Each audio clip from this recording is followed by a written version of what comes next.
계엄이 선포된 12월 3일 연락을 못 받으셔서 국무회의에 참석을 못 하셨죠? 네, 그렇습니다. 예.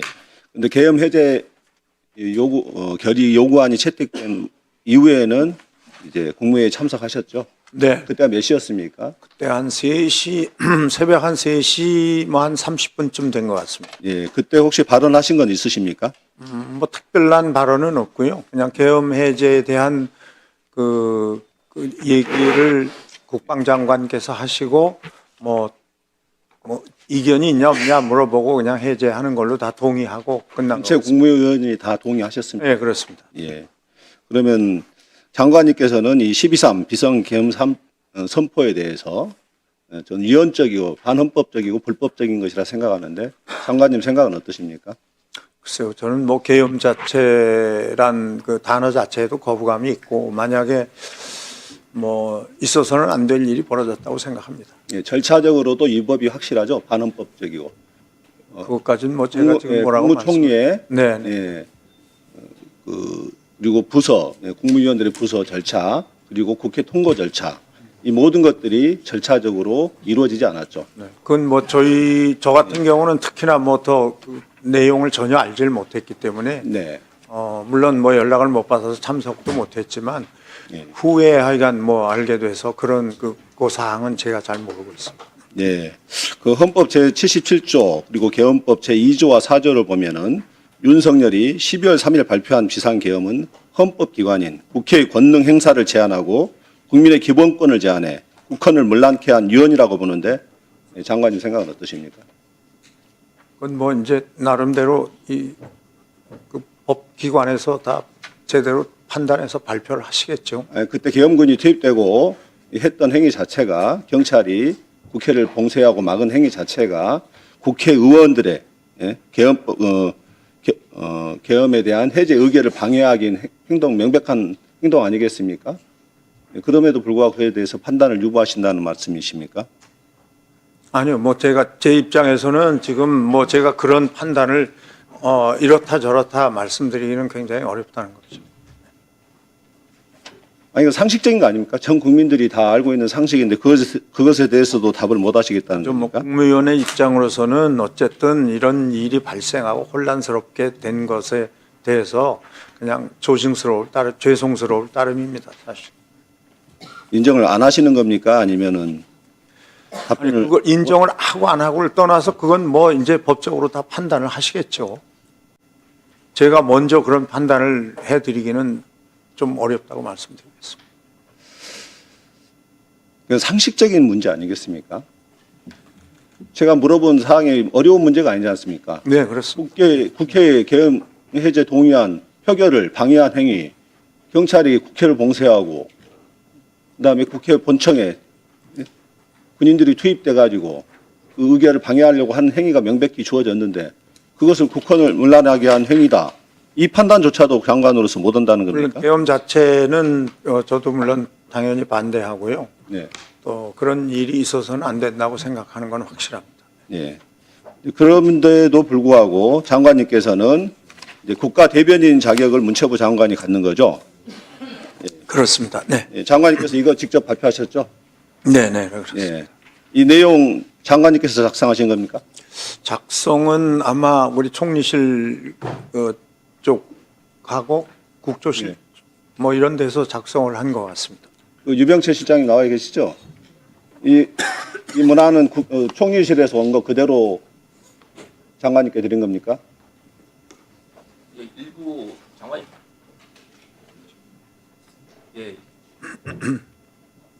일부 장관님 발표용으로 발표 전에 일부 표현이나 이제 내용만 이제 좀 정리해서 장관님께서 발표하신 겁니다. 어떤 부분을 표현을 바꿨습니까? 뭐 문장이나 뭐 이런 부분이 이제 발표에 좀 매끄럽지 않거나 뭐 그런 부분은 좀 윤문만 했다 이거죠? 예, 그렇습니다. 예, 그러면 장관님 내용에 보면은 국회는 오늘 비상계엄 선포를 막지 못했다는 이유만으로 박성재 법무부 장관과 조지호 경찰청장에 대한 탄핵사추안을 보고하였습니다. 앞서 사임한 이상민 전 행정안전부 장관까지 포함하여 대한민국의 치안과 법무행정을 책임지는 장관들이 모두 공석이 되어버렸습니다. 비상계엄 선포 전부터 최재해 감사원장을 포함하여 20명 가까운 고위공직자가 연속적으로 탄핵 소추되면서 정부가 정상적인 국정 운영을 하는 것이 어려워졌습니다. 이 부분에 대해서 동의하십니까? 뭐 저는 있는 그대로의 사실을 사실은 호소한다는 입장으로 말씀을 드린 거니까요. 장관님도 이 부분에 대해서 동의하신다는 말씀이십니까? 그러니까 동의하고 안 하고를 떠나서 그 당시로서는 이제 국정 자체가 운영되기가 좀 어렵다고 국무회의에서 판단을 다 해서 그런 문안으로 작성이 된 것으로 알고 있습니다. 장관들이 없으면 국정 운영이 불가능할까요? 국무위원들이 없으면은? 아니 이제 그게 이제 국무위원 의결 정족수가 있으니까요. 예, 장관님께서는 이 20명 가까운 고위공직자로 표현하셨는데 국민들이 보기에는 이제 주로 이제 국무위원급의 이런 고위공직자로 생각하겠죠. 예, 근데 실제로는 그 탄핵된 분들의 10여 명은 대부분이 검사들이었습니다. 비위 검사들. 국정에 공백이 생길 우려가 하나도 없고요. 그리고 설사 장관이 공백 상태라 하더라도 다 차관들이 있고 국정에 공백이 생길 이유가 없는데 그 윤석열의 담화문의 입장을 그대로 반영해서 이렇게 표현을 하셨더라고요. 이 부분 지금 사과할 의향은 없으십니까? 네, 저는 의원님께서 좀 이해를 해주시면요. 그거는 뭐 그런 여러 가지 뭐 의미를 담은 건 아니고요. 단순히 이 국정의 혼란스러운 점을 좀 초기에 안정시키자라는 뜻의 호소문으로 그거 외에 뭐 다른 의미는 없습니다. 그렇게 발표된 거라고 생각을 합니다. 아니 그 탄핵 그때는 첫 번째 탄핵안이 소추안이 부결되고 나서 두 번째 탄핵 사추안이 3년 앞두고 있는 상태였습니다. 예, 그 명백하게 탄핵 소추안의 부결의 목적을 띠고 발표한 호소문이라 생각하는데 장관님 생각은 어떻습니까? 그날 국무회의에서 어쨌든 굉장히 많이 그 국무위원들이 힘들어했고요. 또 특히 이제 뭐 아마 참석하셨던 그 다른 분들은 이제 아마 조사에 이제 응해야 되는 그런 여러 가지 하여간 그 분위기가 좀 있었습니다. 그래서 그런 의미로 국정이 좀 운영될 수 있도록 사실은 뭐 제가 이 정부 대변인 역할을 그동안엔 거의 한 적이 없습니다. 왜냐하면 예전부터도 다른 일에 지장을 많이 주는 그런 의미가 있기 때문에 안 하다가 이제 아무래도 어려운 상황이 돼서 직접 호소문을 좀 국민들께 낭독을 하는 게 좋겠다 해서 하게 된 일입니다. 뭐 여러 가지로 하여간 뭐 이런 일이 발생한 거 자체가 사실은 뭐 다 죄송스럽게 생각합니다. 예, 그 호소문의 내용이 명백하게 윤석열의 내란을 비호하고, 그 결국 내란 선동에 부합하는 행동을 발언들이 담겨 있는데 이것에 대해서 본인이 작성하지 않은 것까지는 제가 어느 정도는 받아들이겠는데 그 내용에 대해서 사과할 의향이 없다는 겁니까? 그러면은? 아니, 그러니까 그런 의미로 그 호소문을 하게 된 것은 아니라는 말씀을 드리고 싶고요. 그건 단순히 그냥 그것이 뭐 그거를 지지하거나 뭐 동의를 하려고 한 그런 부분은 아니고요. 그러니까 가능하면 좀 빨리 이 국정이 좀 안정되게 했으면 좋겠다라는 의미로 좀 받아주셨으면 좋겠습니다. 국정 안정을 바라는 의미라 하더라도 윤석열과 똑같은 탄핵에 윤석열이 지적한 게 뭡니까? 탄핵을 주장했고 예산 감액을 지정했습니다. 둘 중에 하나를 강력하게 얘기했지 않습니까? 거기에 철저하게 동의하고 부합하는 행위이고 그것에 대해서는 개헌법 규정이 어떻게 되어 있는지 아십니까? 형사소송법 90조에.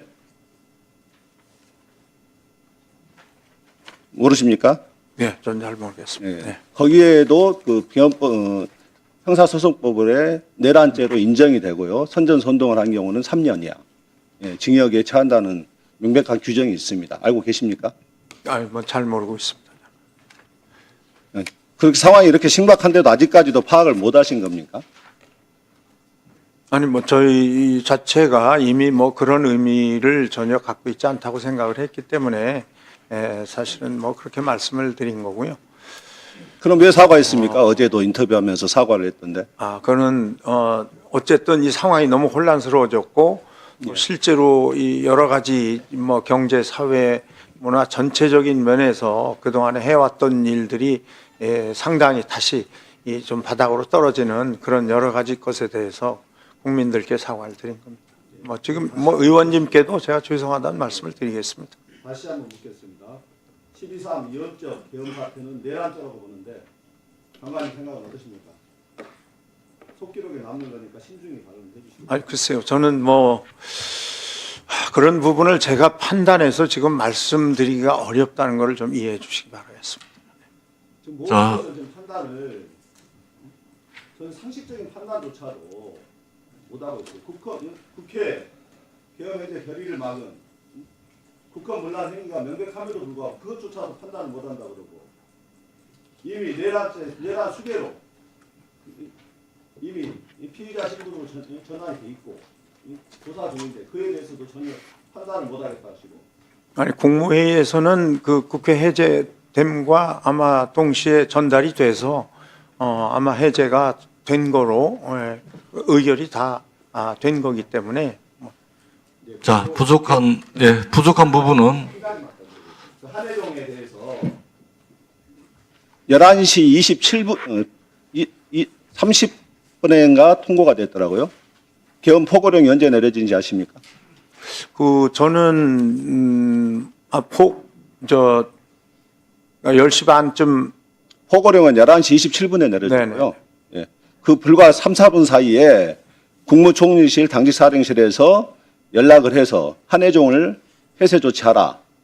예, 이렇게 조치가 이루어졌는데 그와 관련해서 보고받은 거 있으십니까? 없습니다. 근데 아마 한예종 국무총리실은 이미 계엄사의 포고령과 거의 동시에 본인 그 국무총리는 지금의 대통령 권한 대행은 전혀 그 계엄이 자신이 봤을 때는 타당하지 않다고 정당하지 않다고 하면서도 실제로 국무총리실은 계엄에 맞춰서 움직였습니다.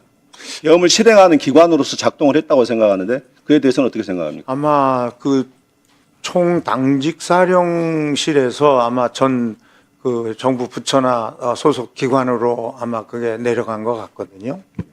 그런 건 아마 이제 뭐 비상적인 상황이 생겼다고 그 당직사령은 아마 그 제 말은 이미 계엄을 실행하고 준비하지 않으면은 거의 계엄 포고령 발표와 동시에 한혜종에 대한 폐쇄령이 내려졌겠느냐 이겁니다. 근데 한예종에 뭐 따로 그렇게 한 것은 아니고요. 그게 아마 전체적으로 저희 부처를 비롯한 그 소속 기관 전체로 아마 그게 내려갔을 거예요. 자, 부족한 부분은 보충 질의 때 해주시기 바랍니다. 다음은 강유정 위원님 질의해 주시기 바랍니다.